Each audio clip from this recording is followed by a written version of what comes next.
देखिए, अभी तक जो 3 सबसे बड़ी समस्या देखने को मिली, वो हर जिले हर पंचायत में अगर सबके समावेशित एक बयान देना हो तो बिहार में सबसे बड़ी समस्या बेरोजगारी और पलायन।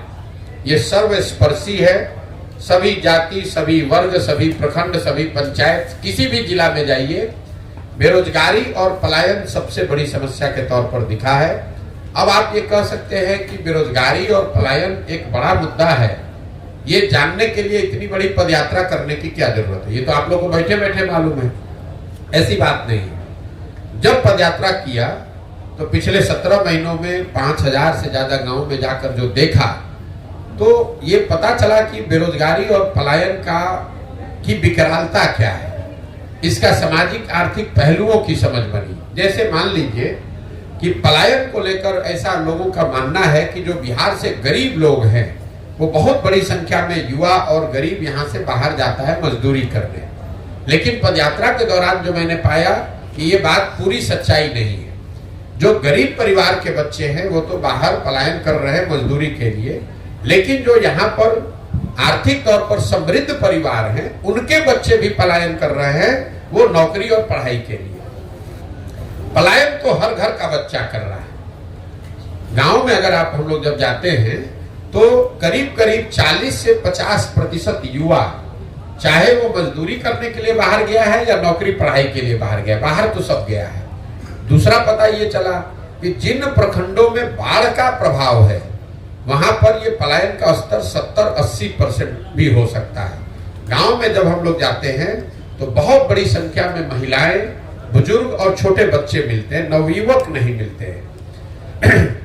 इसका एक सामाजिक पहलू आप देखिए।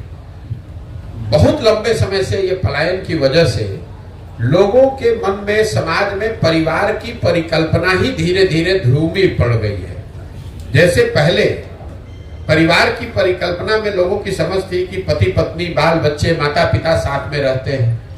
अब शायद ही कोई ऐसा घर गांव में बचा है जहां ये 3 पीढ़ियों के लोग, पति पत्नी, बाल बच्चे, माँ बाप एक साथ रहते हैं। ऐसा कोई परिवार शायद ही मिलता है, क्योंकि पलायन इतनी बड़ी सच्चाई हो गई है जीवन की। लोगों ने मान लिया है कि जो जैसे लड़का 12 साल 15 साल का ज्यादा हुआ तो या तो पढ़ाई के लिए या रोजगार के लिए वो बाहर ही जाएगा, और लोगों को इसमें कुछ अटपटा नहीं लगता है। इसका सबसे बड़ा असर ये है इतने लंबे समय तक पलायन का, कि लोगों को इसमें कुछ अटपटा नहीं लगता है। लोग हमें देखने आते हैं, ये कहते हैं कि भाई आप 17 महीना से घर परिवार छोड़कर बाहर चल रहे हैं। उनको इस बात का एहसास नहीं होता है कि उनके घर के बच्चे, उनके घर के युवा सालों साल से उनको छोड़कर चले गए हैं, और साल में कभी 1 महीने 10 दिन 15 दिन के लिए कोई छठ में, ईद में, शादी विवाह में घर आता है। बाकी समय पूरे जिंदगी, जब तक आप नवयुवक हैं, जब तक शरीर में आपके दम है, तब तक आपको बाहर ही रहना है। जब बूढ़े हो जाइएगा तो आप वापस आइएगा, और आपके घर में जो जवान लड़का है वो बाहर जाएगा फिर मजदूरी करने। तो इसका सिर्फ विकरालता, इसके सामाजिक पहलू, साथ साथ इसका जो आर्थिक पहलू है। कई बार हम लोग बोलचाल की भाषा में कह जाते हैं कि बिहार के लोग बिहार में काम नहीं करता है, दिल्ली बॉम्बे में जाकर कुछ भी करने को तैयार है। ऐसी बात नहीं है। 2/3 से ज्यादा लोग जो पलायन कर रहे हैं वो मजबूरी का पलायन है।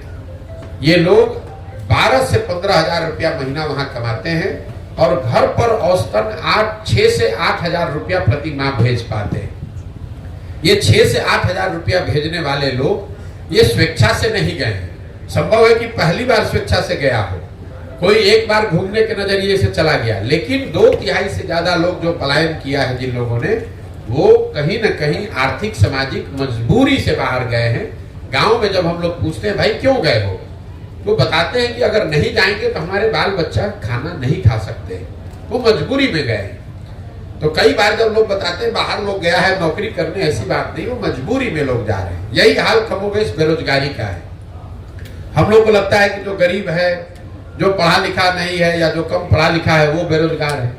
बिहार में पिछले 18 महीने चलते हुए मैंने देखा कि जो गरीब है उसकी हालत तो फिर भी ठीक है, कम से कम कुछ मजदूरी कर सकता है। जो यहाँ पढ़ा लिखा या मध्यम वर्गीय समृद्ध परिवार है, उनके लिए बेरोजगारी, उनके बच्चों के लिए बेरोजगारी उससे भी बड़ी समस्या है। जो 10, 20, 25, 50 बीघा खेत का मालिक है, कोई छोटा मोटा रोजगार व्यापार गांव में कर रहा है, वो लोग भी चल कर आते हैं और लिटरली हाथ जोड़ने को तैयार है कि भैया 20,000 का नौकरी हमारे बच्चे को कहीं दिलवा दीजिए। नौकरी की इतनी यहाँ बेरोजगारी की समस्या है। तो बेरोजगारी और पलायन ये सर्वस्पर्शी सबसे बड़ी समस्या दिखी। दूसरी जो सबसे बड़ी समस्या दिखी वो है शिक्षा व्यवस्था का ध्वस्त होना। ये एक दूसरा पहलू मैंने देखा जिसमें समाज का हर वर्ग, चाहे आप पढ़े लिखे हैं, अनपढ़ हैं, अगड़े हैं, पिछड़े हैं, हिंदू, मुसलमान, महिला, पुरुष, गरीब, अमीर, हर व्यक्ति ये कह रहा है कि बिहार में शिक्षा व्यवस्था ध्वस्त हो गई है। बिहार में शिक्षा की व्यवस्था बहुत अच्छी कभी नहीं थी।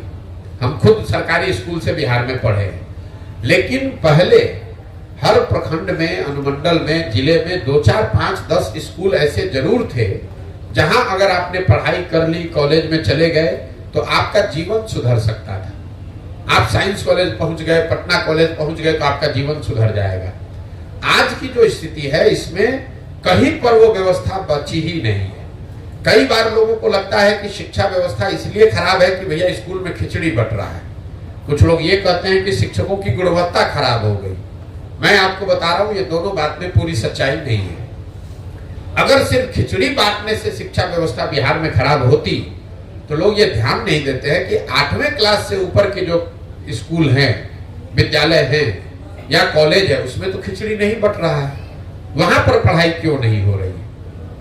आपने अगर कहा कि नियोजित शिक्षकों की गुणवत्ता की वजह से शिक्षा व्यवस्था खराब हो गई, तो पटना साइंस कॉलेज में, पटना कॉलेज में पढ़ाई क्यों नहीं हो रहा है? सीएम साइंस कॉलेज दरभंगा में पढ़ाई क्यों नहीं हो रहा है? लंगर सिंह कॉलेज में पढ़ाई क्यों नहीं हो रहा है?